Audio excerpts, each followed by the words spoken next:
Oke, jumpa lagi dengan bimbingan belajar Arif. Pada pertemuan ini kita membahas tentang genetika. Genetika Mendel maksudnya, yaitu biologi SMA atau MA atau sederajat ya. Di sini ada istilah genetika, yaitu ilmu tentang penurunan sifat dari induk atau parental pada keturunannya, yaitu atau filial ya. Perintis ilmu genetika ini yaitu Johann Gregor Mendel 1822 sampai 1984. Dia melalui pengamatan pada tanaman kacang Ecis atau Pisum sativum bahasa Latinnya ya. Istilah genetika yaitu parental itu sering digambarkan dengan induk ini P1, P2. Kemudian filial keturunan F1 dengan F2. Kemudian ada gamet yaitu sel kelamin. Fenotip ini sifat atau faktor keturunan yang tampak. Genotip adalah sifat atau faktor keturunan tak tampak. A besar, B besar, B kecil, C besar, C kecil, D besar, D kecil, dan seterusnya ya. Kemudian genotip homozigot dominan itu sering dialfabetkan dengan huruf besar. Kemudian genotip homozigot atau resesif A kecil atau huruf kapital kecil ya.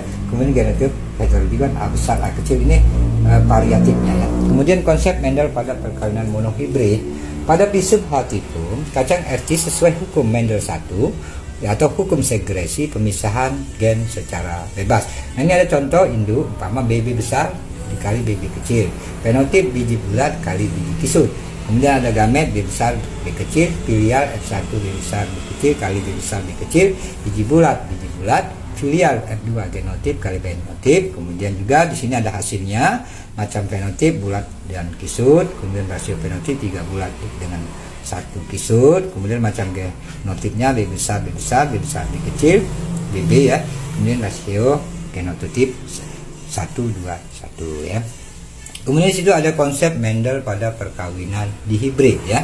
Pada Pisum sativum kacang Ecis sesuai hukum Mendel 2, hukum pengelompokan secara bebas, parentalnya A besar A kecil B besar B kecil kali A besar A kecil B besar B kecil ya. Kemudian fenotip merah bulat atau merah bulat, gametnya A besar B besar, A kecil B kecil, A kecil B besar, A kecil B kecil, A besar B besar, A kecil B kecil. Nah, ini hasilnya filial macam fenotip itu dapat merah bulat, putih bulat, merah kisut, putih kisut dengan rasio fenotipnya 9331. Macam genotipnya AA besar, B besar, A besar, A kecil, B besar, B besar, A kecil, B besar, A besar, B besar. Kemudian rasio genotipnya 422222111 ya. Jadi ini konsep Mendel tentang dihibrid, yang ini konsep Mendel tentang monohibrid. Oke, demikianlah pertemuan kita pada hari ini. Semoga bermanfaat buat anak-anak SMA.